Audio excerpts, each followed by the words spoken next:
ठीक, आ देखता हूँ। ओके।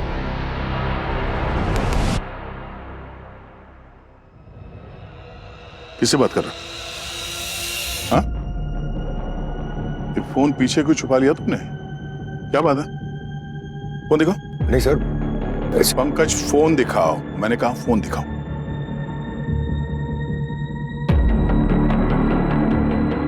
नंबर डिलीट कर दिया? हाँ? क्या चल क्या रहा है? आजकल तुम्हें इंटरनेशनल कॉल्स बहुत आ रहे हैं। हाँ? इंटरनेशनल कॉल्स बहुत अटेंड कर रहे हो, क्या चक्कर है? मजाक कर रहे हैं सर। मेरा चेहरा देख के लगता है कि मैं मजाक कर रहा हूं? हाँ? नहीं सर, वो स्कैम कॉल था सर। सबको आते हैं ना स्कैम कॉल्स, वो था। स्कैम कॉल्स हम सबको आते हैं, मगर कोई भी स्कैम कॉल पे 5-5 मिनट तक बात नहीं करता, उसे ब्लॉक कर देते हैं। तुम्हारी तरह नहीं। सर वो बार बार फोन कर रहा था, मैं ऐसे ही उसके साथ टाइम पास कर रहा था, फिरकी ले रहा था सर उसकी। एक सीआईडी ऑफिसर के पास इतना टाइम होता है?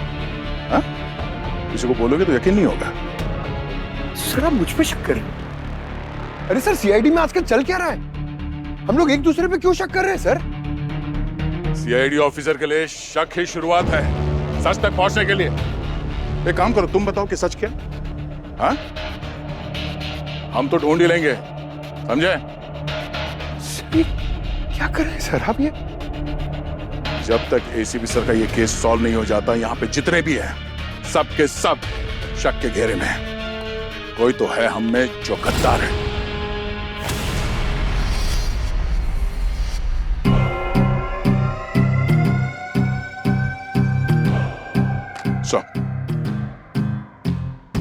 इस केस को साइड पे रखिए, नया केस है। Yes sir.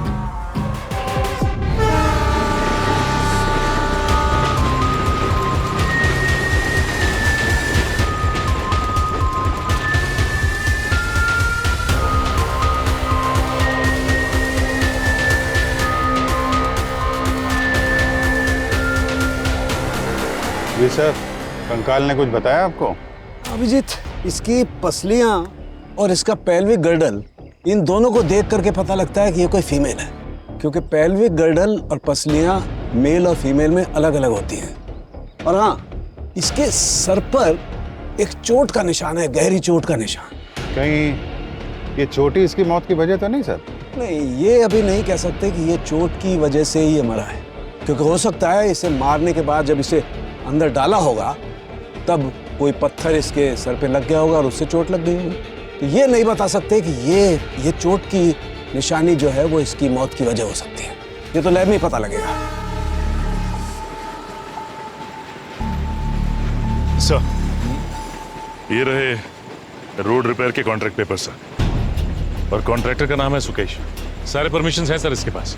सर कल ही इसने काम शुरू किया इंटरनेट केबलिंग के लिए, और जैसे ही डिगिंग चालू की ये स्केलेटन मिला। सचिन, इस कॉन्ट्रैक्टर की पूरी डिटेल निकालो।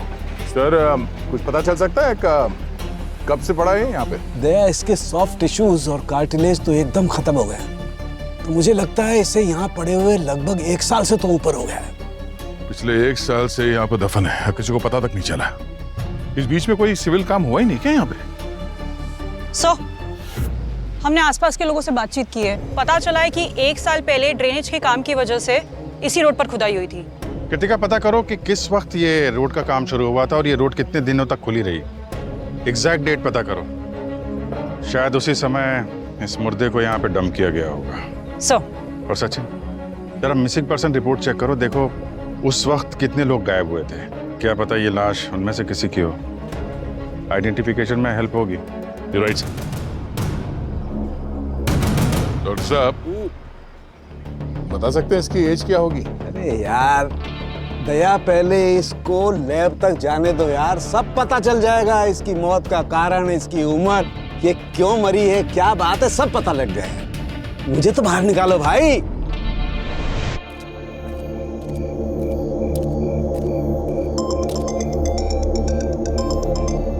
हाँ दया, यार वो पूरी के बारे में बताना था।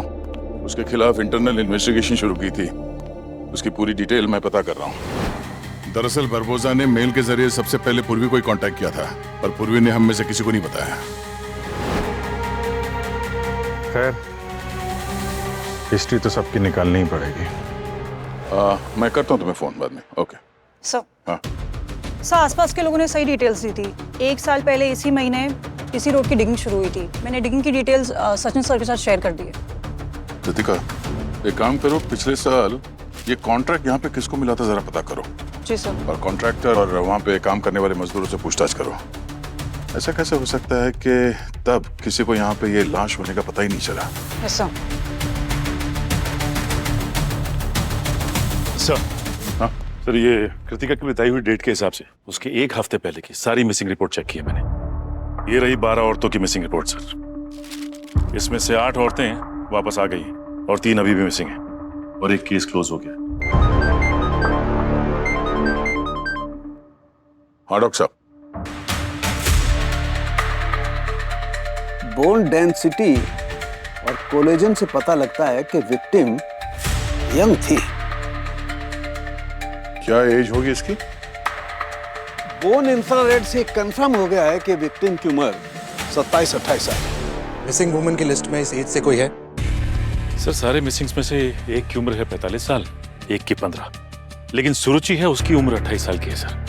और उसकी माँ ने मिसिंग कंप्लेन लिखाई थी और डोमेस्टिक वायलेंस की भी कंप्लेन लिखाई थी, और उसके पति का नाम है परम। सर लेकिन परम को तो पहले ही सजा हो चुकी है। 6 महीने पहले ही वो जेल जा चुका है। लेकिन सर इंटरेस्टिंग बात ये है कि सुरुचि का अभी तक कुछ पता नहीं चला है। वो जिंदा या मर गई कुछ कह नहीं सकते। तो कहीं ये कंकाल सुरुचि का तो नहीं है? हो सकता है परम ने ही अपनी बीवी सुरुचि को मार कर बॉडी डंप की हो, और फिर पुलिस को कभी डिस्क्लोज ही नहीं किया कि बॉडी कहाँ है। परम, मिलना पड़ेगा इस परम से। लाशें बोलती है परम, पर तुम्हारी बीवी की बॉडी तो कभी मिली ही नहीं, तो बोलती कैसे? केस रिपोर्ट्स और एफआईआर देखी हमने। अपनी बीवी को बहुत मारा। हाँ सर, नहीं वो पापी, बहुत टॉर्चर किया है सर मैंने शुरू को। शराब के नशे में खूब मारता पीटता था मैं उसे। 2-3 बार तो मरते मरते बच गई बेचारी।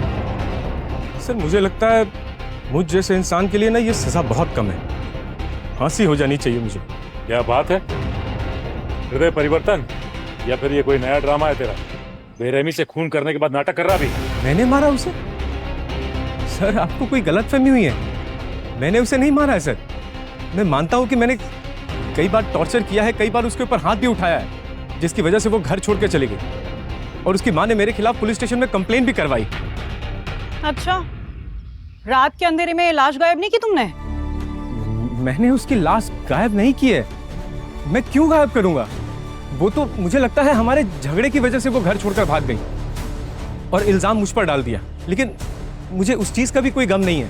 मैंने इतना बड़ा पाप किया है, सजा तो भुगतनी पड़ेगी ना। तूने क्या कसम खाई है कि झूठ बोलेगा और झूठ के सिवा कुछ नहीं बोलेगा? सर मैं झूठ नहीं बोल रहा हूँ, मैं सच कह रहा हूँ। और मैं झूठ क्यों बोलूंगा? आप बताइए। मेरी बीवी पैसे और गहने लेकर भाग गई, उसकी माँ ने पुलिस स्टेशन में कंप्लेन करवाई और आप लोग मुझे पकड़ के यहाँ ले आए। न मेरी बीवी मिल रही है, न पैसे और न गहने, और डोमेस्टिक वायलेंस के केस में तो मुझे अंदर आना ही था। तो मैं क्यों किसी की जान लूंगा सर? आप बताइए। तुम्हारी बीवी की लाश हमें सड़क के 2 गज नीचे से मिली है, और वो चीख चीख के कह रही है कि उस पर कितने अत्याचार हुए हैं और कितनी चोटें लगी हैं उसकी हड्डियों को, और इन सब की रिपोर्ट है हमारे पास। उसकी माँ ने जो मिसिंग कंप्लेन की थी ना, वो डेट और जिस दिन मर्डर हुआ वो डेट आपस में बहुत हद तक मैच करती हैं, समझे? लाश तो तुमने गाड़ी थी जमीन में, क्यों? नहीं सर, मैंने ऐसा कुछ नहीं किया। मुझे तो लगा वो गहने लेकर किसी और लड़के के साथ भाग गई और वो उसके साथ खुश होगी। किसने मारा उसे? तो फिर कौन मारेगा उसे? देख सच सच बता, नहीं तो। सर भगवान की कसम खा के कहता हूँ, अपने माँ बाप की कसम खाकर कहता हूँ सर, मैंने नहीं मारा उसे। मैंने नहीं मारा। कोर्ट अगर मुझे फांसी पर भी चढ़ा देगा तब भी मैं यही कहूंगा सर कि मैंने उसे नहीं मारा है। आपसे एक विनती करता हूँ सर, मेरे सीने से तो ये बोझ उतर गया, लेकिन जिस कमीने ने उसे मारा है उसे प्लीज पकड़ लीजिए सर, प्लीज। देखिए आप देखिए, रोइए मत आप। कृतिका,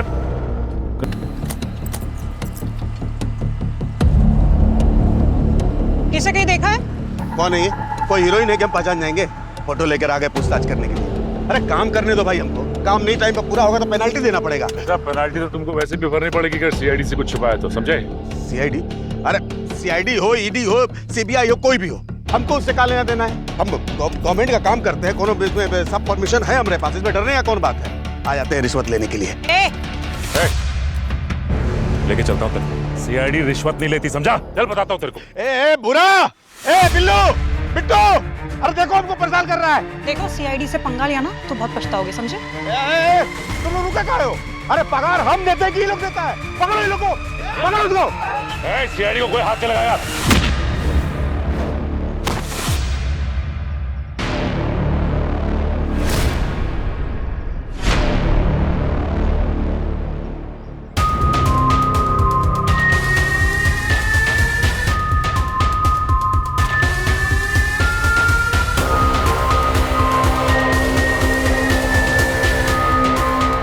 हालात कैसे भी होते हैं, हम एक हैं, एक रहेंगे।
एक साल पहले जिस साइट पर तूने काम किया था वहां से एक कंकाल मिला है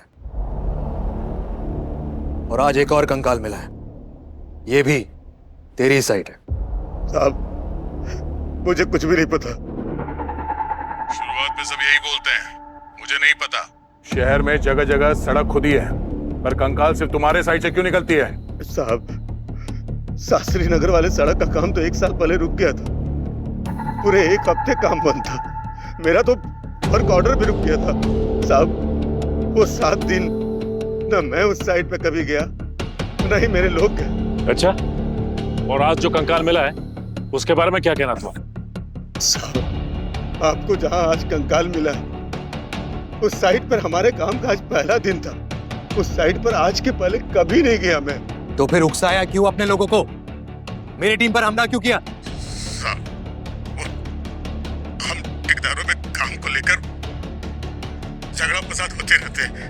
मुझे लगा कि रतन ठेकेदार ने हमारा काम रुकवाने के लिए अपने लोगों को भेजा है।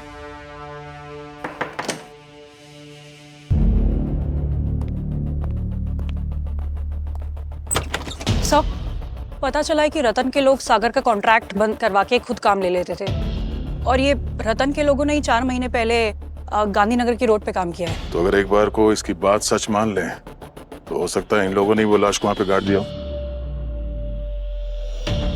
हो सकता। इस रतन की मुझे सारी इंफॉर्मेशन चाहिए।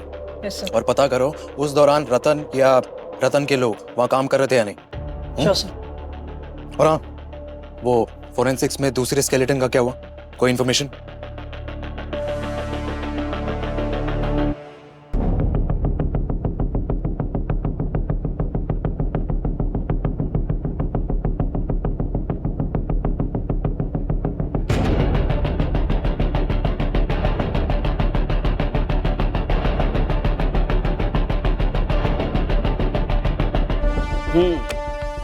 ये बात तो बिल्कुल कंफर्म हो गई है कि ये जो पहले वाला कंकाल है ना, ये सुरुचि नाम की लेडी का है। हमने इसका डीएनए इसकी मदर के डीएनए के साथ मैच करके कंफर्म किया है। और दूसरा? हाँ, ये दूसरा कंकाल एक आदमी का है जिसकी उम्र 30-31 साल की है और इसकी मौत को 4 महीने से ज्यादा नहीं हुआ है। मैं बताता हूं क्यों मैं ऐसा कह रहा हूं। ये देखो, ये कुछ टिश्यूज दिखाई दे रहे हैं और ये देखिए ये कुछ कार्टिलेज भी है। ये टिश्यूज और कार्टिलेज की मौजूदगी इस बात को साबित करती है कि इस आदमी की मौत को 4 महीने से ज्यादा नहीं हुए। इन दोनों केसेस में कुछ टाइम के लिए रोड का काम बंद था, तो उसी दौरान किलर ने बॉडीज को डंप किया है। बंद काम होने की वजह से किसी को पता ही नहीं चला कि कोई बॉडीज को डंप करके चला गया। सर, आपके हिसाब से इन दोनों केसेस में क्या सिमिलरिटीज हैं? एक बड़ी कमाल की सिमिलरिटी। क्या? ये देखो, मैं बता दूं। ये देखो, ये इसकी रिब पर ये कट का निशान देख रहे हो? हाँ? ठीक ऐसा ही निशान ये देखो यहां पर इसकी रिब पर भी है। ये देखो, डाउट मुझे जब मैंने इस कंकाल को चेक किया था तभी हुआ था, लेकिन जब दूसरा कंकाल में भी यही कट दिखाई दिया तो मुझे कंफर्म हो गया कि ये जो कट का निशान है ये किसी तेज धारदार हथियार की वजह से है। कहीं ये सीरियल किलिंग का केस तो नहीं है? दोनों केसेस में सिमिलरिटीज है। दोनों केसेस में मर्डर की वजह और मर्डर दोनों शायद एक ही है। या ये भी हो सकता है कि खून करने वाला इन दोनों को जानता हो सकता है। तो इन दैट केस इस सेकंड बॉडी को भी वैसे आइडेंटिफाई करते जैसे फर्स्ट को किया था। मिसिंग कंप्लेन की लिस्ट। अभिजीत, मैंने अवनी का बैकग्राउंड चेक किया, शी इज क्लीन। अच्छा, बैकग्राउंड क्लीन है तो क्या हुआ दया? अभी का क्या? वक्त के चलते कब कौन बदल जाए कह नहीं सकते। हो सकता है, पर मुझे नहीं लगता कि वो यू नो मैं कॉल करता हूं बाद में। क्या हो रहा है? कुछ नहीं सर, वो बस सुन, 2 केसेस पर काम चल रहा है। लगता तो नहीं है, इतना तो मैं जान गया आपको। सर, सेकंड विक्टिम को आइडेंटिफाई करने के लिए जब मैंने मिसिंग कंप्लेन चेक की तो पता लगा जब उसकी मौत हुई उस दौरान 8 लोगों की मिसिंग कंप्लेन आई थी। उनमें से 5 तो घर लौट आए हैं सर, और 3 अभी भी मिसिंग है और उनकी उम्र 31 से 32 के आसपास है। उन तीनों का डीएनए विक्टिम से मैच कराओ, पता करते ये स्केलेटन है किसका। सर, मैंने एक बात नोट किया है। बोलो। ये देखिए, ये डॉक्टर सालुंके की फॉरेंसिक रिपोर्ट है सर, और ये है उन 3 लोगों की मिसिंग कंप्लेंट। अगर गौर से देखेंगे सर तो ऐसा लगता है कि ये 31 साल का गौतम ही विक्टिम है। क्यों? आइए सर, मैं बताता हूं आपको।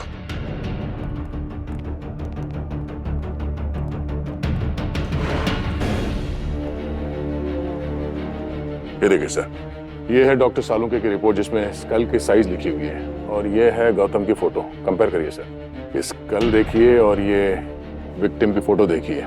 ये 2 आंखों के बीच में जो दूरी है, ये जो टूटा हुआ जबड़ा, एकदम परफेक्ट मैच होता है गौतम की फोटो के साथ। और सर, इस गौतम की शादी तय हुई थी। शादी से पहले ये एटीएम से कैश लेके गायब हो गया और किसी को तब से दिखा नहीं। लेकिन सीसीटीवी फुटेज में साफ दिख रहा था कि ये आखिरी बार वहीं दिखा है, और पुलिस का कहना है कि ये पैसा सिर्फ इसलिए लेके भागा है क्योंकि इसकी शादी इसकी मर्जी से नहीं हो रही थी, और फैमिली वाले कहते हैं कि इसकी मर्जी से ही शादी तय हुई।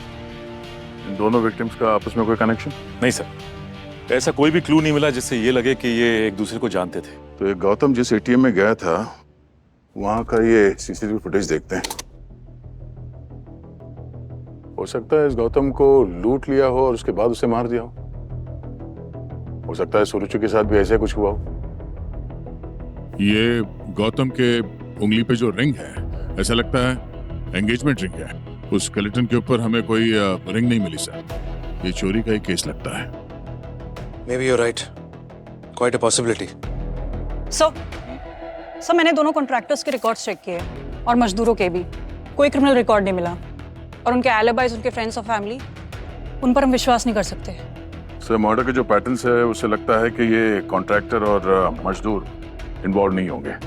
और एक बात और सर, जो 2 स्केलेटन्स मिली हैं हमें, एक यहाँ शास्त्री नगर में और एक ये गांधीनगर में, तो इन 2 लोकेशंस के आसपास जो सेलफोन टावर्स है वहां से कॉल डिटेल्स चेक करें तो।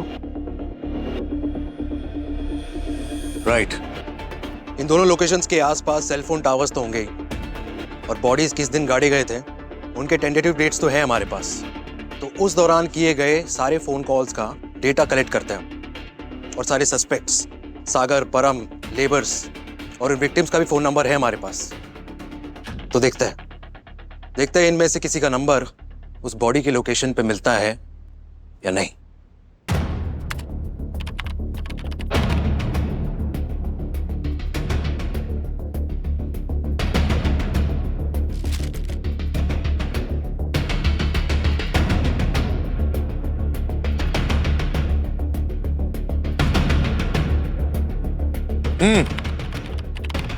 फोन डेटा से कुछ पता चला? सर किसी भी मजदूर और किसी भी कॉन्ट्रैक्टर का सेलफोन तो डेटा से मैच नहीं कर रहा है। मगर सर एक नंबर मिला है जो दोनों बॉडीज के लास्ट लोकेशन के पास था और 3 दिन तक लगातार उसी लोग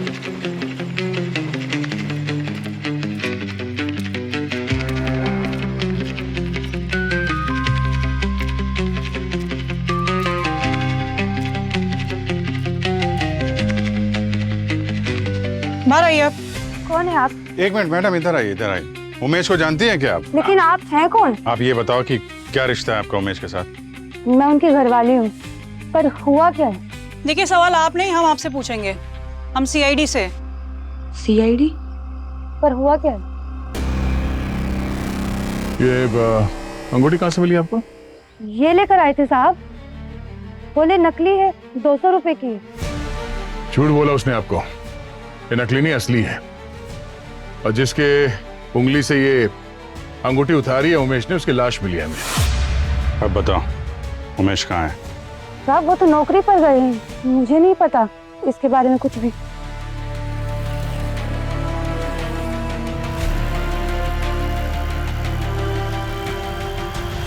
हाँ, पैसों का इंतजाम हो गया है, मेरे पास में ये बैग में।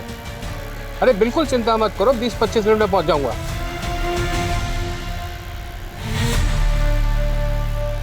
अरे रुको, मैं अभी बात करता हूँ। अरे भैया ये तुम किस रास्ते पर ले आए मुझे?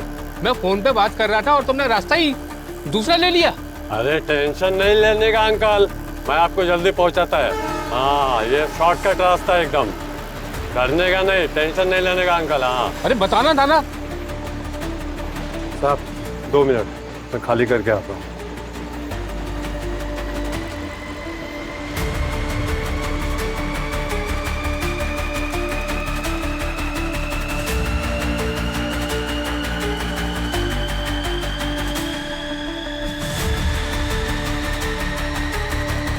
अरे ऑटो वाले भाई,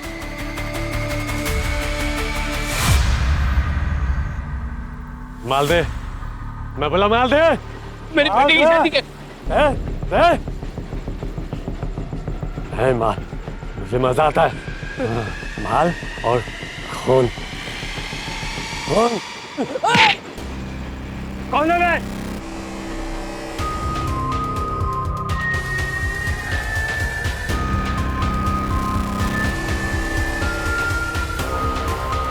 तेरा बाप। तुम सीआईडी वालों को कितनी लाशें मिली? 2? बस मैंने 2 नहीं, 4 लोगों को ऊपर पहुंचाया है। क्या दुश्मनी थी उन लोगों से? कोई दुश्मनी नहीं थी, किसी का किसी से कोई लेना देना नहीं था, बस मुझे माल चाहिए था। और साहब जब मैंने पहली बार एक खून किया ना, तो मुझे बहुत मजा आया। माल भी मिलता था और मजा भी आता था। दूसरों के पैसे और जिंदगी छीन के। हाँ क्या साहब, आपको भी मजा आता है ना मुझ जैसे मासूम को मार के? मासूम? और तू? तो रुचि को कैसे ट्रैक किया तूने? पहले से पीछे लगा होता उसके? नहीं साहब, कौन रुचि मुझे नहीं मालूम। स्टेशन पर मेरे गाड़ी में आके बैठ गए, बहुत घबराई हुई थी, फटी पुरानी बैग थी और कस के जकड़ के रखी थी। मुझे पता चल गया बैग में बहुत माल है। और फिर क्या,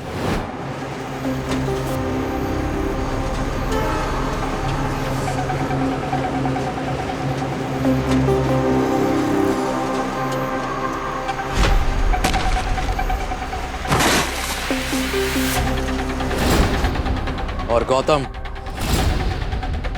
वो मेरे ऑटो में बैठ के पैसा गिन रहा था। तो फिर क्या साहब, मैंने। और बाकी के 2 लोगों को कहाँ गाड़ा? अरे क्या साहब, शहर में जगह की कमी है क्या?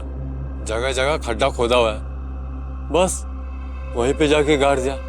मेरे को मालूम नहीं साहब, मैं भूल गया कहाँ पे गाड़ा है, लेकिन मजा बहुत आता था साहब। मजा बहुत आता है ना तुझे? तुझे और मजा आएगा जब तू फांसी के फंदे पर झूलेगा। चल आजा, आजा आजा।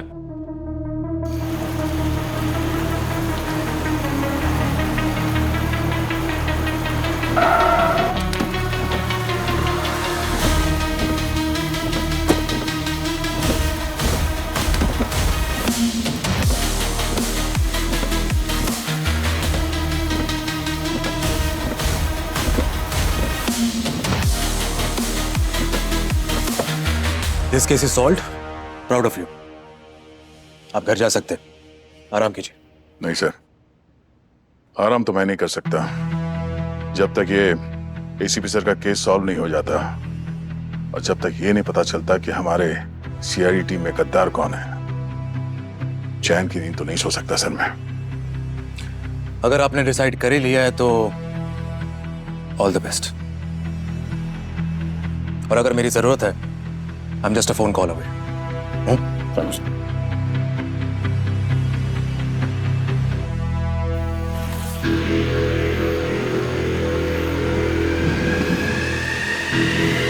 जॉनी, जॉनी,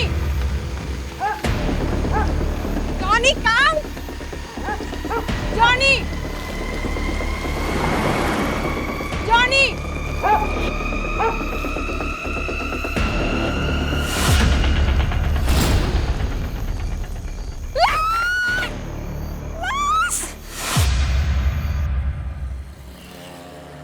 मैं हर सुबह मॉर्निंग वॉक के लिए निकलती हूँ, मेरे साथ जॉनी होता है। जॉनी कभी कभी इधर उधर भागता है, वो भागकर सीधा यहाँ आया, मैं उसके पीछे यहाँ आई और फिर मैंने ये देखा। उस आदमी को देख पाई आप? नहीं, अंधेरा था और वो तुरंत भाग गया। ऐसे भी कोई खास वजह नहीं थी कि मैं उसे नोटिस कर पाती। कृतिका मैम का स्टेटमेंट लेना। सर, आपने कितने बजे देखा था इसे? Doctor Salunke, same modus operandi लगती है, लेकिन इस बार बॉडी से सार गायब है। नहीं, मॉडस ऑपरेंडी दिखती सेम है लेकिन है नहीं, ये धोखा है। उमेश के पिछले 4 केस में ऐसा नहीं हुआ। यहाँ पर सर धड़ से अलग है। उमेश का मकसद सिर्फ पैसा कमाना था, ये कुछ और चक्कर है। बॉडी का टेम्परेचर और रिगर मोर्टिस बताता है कि इसका खून हुए 5-6 घंटे से ज्यादा नहीं हुए। सो मैंने उस लेडी से पूछताछ की जिसने हमें इन्फॉर्म किया था, और आसपास के लोगों से भी पूछा, किसी को कुछ पता नहीं। और आसपास कहीं कोई सीसीटीवी कैमरा भी नहीं लगा हुआ है। सचिन, ये उमेश तो हमारी कस्टडी में, उसने तो नहीं बताया कि उसके क्राइम में उसका साथ देने वाला कोई है या उसका कोई पार्टनर भी है। अच्छा, लेकिन हो सकता है कि उमेश ने हमसे कोई बात छुपाई हो। और वैसे भी ये केस काफी सुर्खियों में था। हो सकता है उमेश के पैटर्न को खूनी ने कॉपी किया। उसने ये सोचा हो कि जमीन में गाड़ दूंगा लाश को और शक तो उमेश पे ही होगा और मैं बच निकलूंगा। हो सकता है। सालुंके साहब, कटी गर्दन के साथ विक्टिम को पहचानना थोड़ा मुश्किल होगा, नहीं?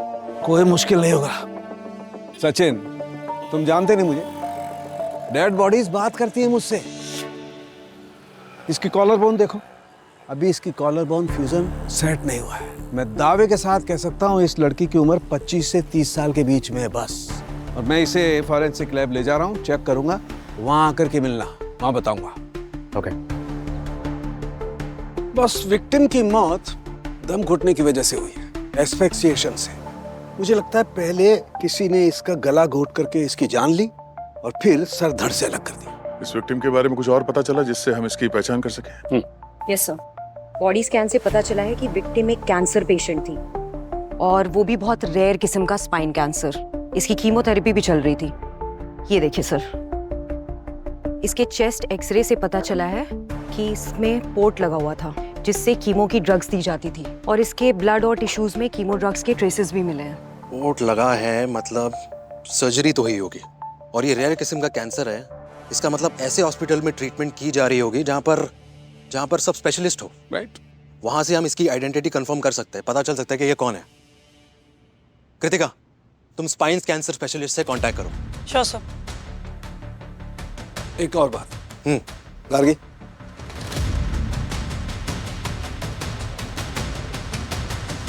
ये देखिए, ये ह्यूमन फ्लैश का टुकड़ा हमें इस विक्टिम के पेट में से मिला है। क्या? मांस का टुकड़ा? हाँ, मांस का टुकड़ा। और डीएनए टेस्ट करके हमने पता लगाया कि ये मांस का टुकड़ा इस विक्टिम का नहीं है। और ये विक्टिम का हाथ देखिए, ये कुछ खरोंच के, कुछ चोट के निशान। इससे लगता है कि विक्टिम ने अपनी जान बचाने के लिए कुछ स्ट्रगल किया हो और उसी के निशान है। तो हो सकता है इसी स्ट्रगल के वक्त विक्टिम ने किलर को काट लिया हो और ये ह्यूमन फ्लैश उसी का हो। Quite possible. हम इस विक्टिम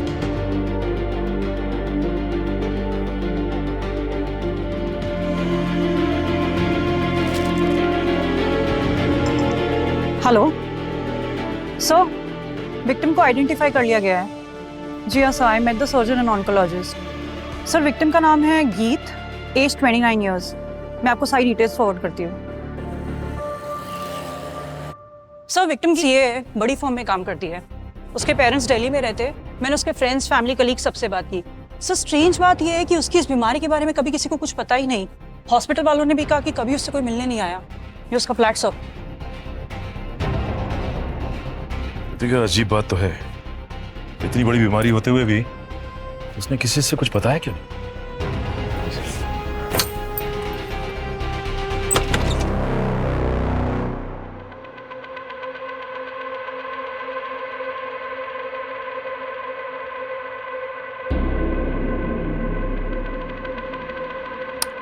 लगता है लाइट नहीं है।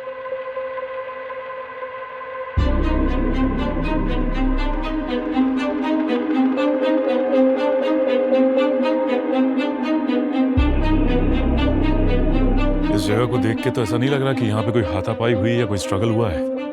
सब कुछ नॉर्मल लग रहा है। Yes sir. लेकिन फिर भी इस जगह को अच्छी तरह से छान मारते हैं, देखते हैं शायद कोई ऐसा क्लू मिल जाए, कोई हथियार, कोई डॉक्यूमेंट्स, कुछ भी जो हमें खूनी तक पहुंचा दे। Yes sir.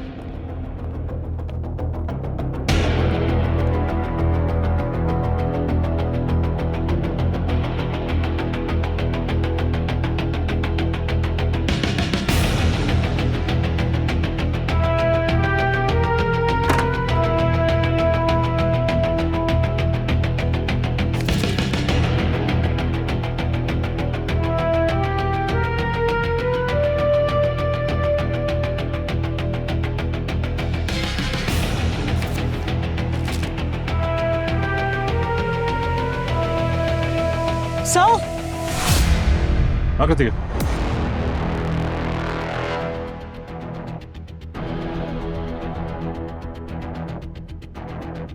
सर, ये देखिए गीत की डायरी। इसमें उसके सारी कीमो की डिटेल्स है। और सर, उसने हर बार लिखा है कि वो किसी से सिंपैथी गेन नहीं करना चाहती, किसी को दुख नहीं पहुंचाना चाहती। और ये देखो गीत के मेडिकल बिल्स, वो सर्जरी 7 लाख का बिल, कीमो का 1.8 और ये रेडिएशन का एस्टिमेट लगा है 5 लाख।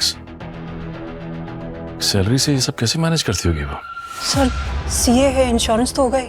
नहीं, ये देखो कंपनी ने उसका इंश्योरेंस रिजेक्ट कर दिया था, इंश्योरेंस नहीं यूज कर पाई वो। सर, क्या ऐसा हो सकता है कि गीत ने किसी गलत आदमी से पैसे लिए होंगे और उसी ने उसका खून किया है? बिल्कुल हो सकता है।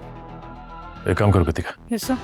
इसके अकाउंट डिटेल्स निकालो और साथ ही साथ कॉल डिटेल्स भी चेक करो, देखो कोई नंबर सस्पिशियस है क्या। अभिजीत, अवनी के बारे में यह पता ही नहीं था कि उसने बहुत बार अपना मोबाइल नंबर चेंज किया है। अच्छा, और कितने लोग शक के दायरे में रहेंगे दया? मैं कॉल करता हूं तुमको। क्या हो सर, सब कुछ ठीक तो है? हाँ ठीक है। क्या पता चला गीत के घर से? सर, गीत की फाइनेंशियल रिपोर्ट चेक की हमने, उसके ऊपर काफी कर्ज था, लेकिन कोई भी शक के दायरे में नहीं है। दोस्त से, कलीग से, सबसे पैसे लिए थे उसने। सर उसकी कॉल डिटेल्स चेक की। जिस रात उसकी मौत हुई उसने 8 बार एक नंबर पे कॉल किया था, लेकिन उसने फोन नहीं उठाया। नंबर किसका है? उसके बॉस हरीश का। हरीश? मिस्टर हरीश, कल रात आप कहाँ थे? मैं घर पे था, अकेला, एक वीडियो कॉन्फ्रेंस अटेंड कर रहा था।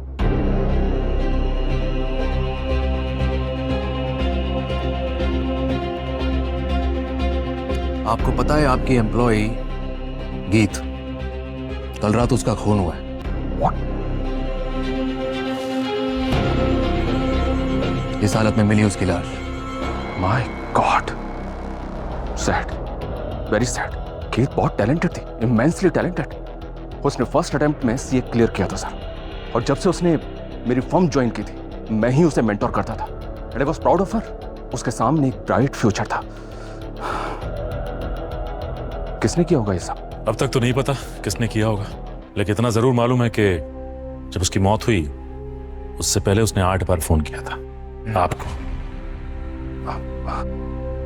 आई नो, मैं बहुत डिफिकल्ट सिचुएशन में था सर, बहुत डिफिकल्ट। वैसे तो गीत मेरी असिस्टेंट थी, पर उसे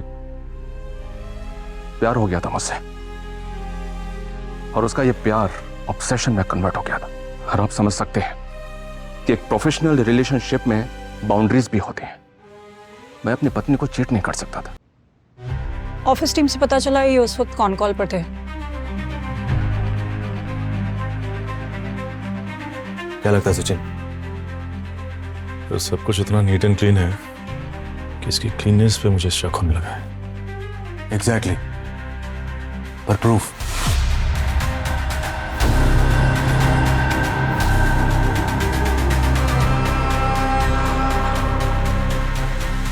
एक मिनट, क्या है? ये कुछ नहीं है। वो मैं कुछ काम से किचन में गया था तो जल गया, ध्यान नहीं दिया। किचन में काम कर रहा था, जल गया? एक मिनट, क्या कर रहे हैं आप ये? एक मिनट, पता चल जाएगा। अरे लेकिन ये क्या है? ये डॉग बाइट है, यू नो, स्ट्रीट डॉग, कुत्ते ने काट लिया, दैट्स इट। पहले तो तुम ये डिसाइड करो कि कुत्ते ने काटा या किचन में जल गया। ये क्या कर रहे हैं आप जानते हैं ना कि मैं कौन हूं। मैं अभी अपने लॉयर को कॉल करता हूं। सीआईडी के खिलाफ? मिस्टर हरीश, आपके अगेंस्ट हमारे पास काफी स्ट्रॉन्ग एविडेंस है। आपका ये जो जख्म है, इसका फ्लैश पता है हमें कहां मिला है? ईद के पेट में से, और उसका डीएनए मैच करवाएंगे हम। इससे ज्यादा और स्ट्रॉन्ग सबूत चाहिए आपको? इससे बेहतर यही है कि जल्द से जल्द सब कुछ बोल दीजिए। मैंने कहा ना, मैंने कुछ नहीं किया। आप लोग समझते क्यों नहीं?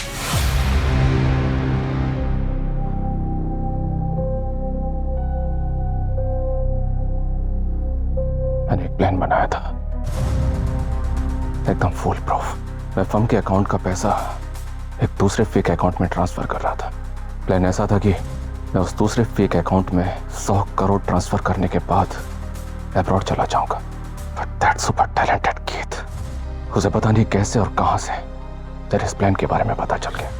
वो मुझे ब्लैकमेल करने लगे, 50 करोड़ डिमांड करने लगे। She needed for treatment. उसके पेरेंट्स भी हैं, वो उनके लिए भी कुछ प्रोविजंस करना चाहते थे। उसने मुझसे कहा कि उसको रेयर कैंसर है, वो मर गई तो अपने पेरेंट्स के लिए कुछ पैसा छोड़ जाएगी। अब इतना पैसा मैं उसे कैसे दे देता? पर उसके लिए तुमने गीत को क्यों मारा? नहीं, मैं उसे मारना नहीं चाहता था। वो मुझे बार बार कॉल्स कर रही थी। उसने मुझे बहुत कॉल्स किए, और जब मैंने उसके कॉल्स का जवाब नहीं दिया तो वो सीधा मेरे घर पे आ गए, धमकी दे दी मुझे। मैं क्या करता? दे देता उसको 50%? नहीं, कभी नहीं। मेरे पास कोई रास्ता नहीं बचा तो मैंने उसे मार दिया। वो मर गए। फिर मुझे याद आया, मैंने हाल ही में एक न्यूज़ देखी थी सीरियल किलर की। वो पकड़ा गया था, पर वो खुदी हुई सड़क के अंदर डेड बॉडीज को काट देता था। मैंने सोचा मैं भी गीत को ऐसे ही काट दूंगा, किसी को कुछ पता नहीं चलेगा। इल्जाम आया तो भी उस ऑटो ड्राइवर पे आएगा। जैसे घटिया इंसान। पहले चोरी और फिर उस चोरी को छुपाने के लिए मर्डर। सीआईडी से कोई नहीं बच सकता।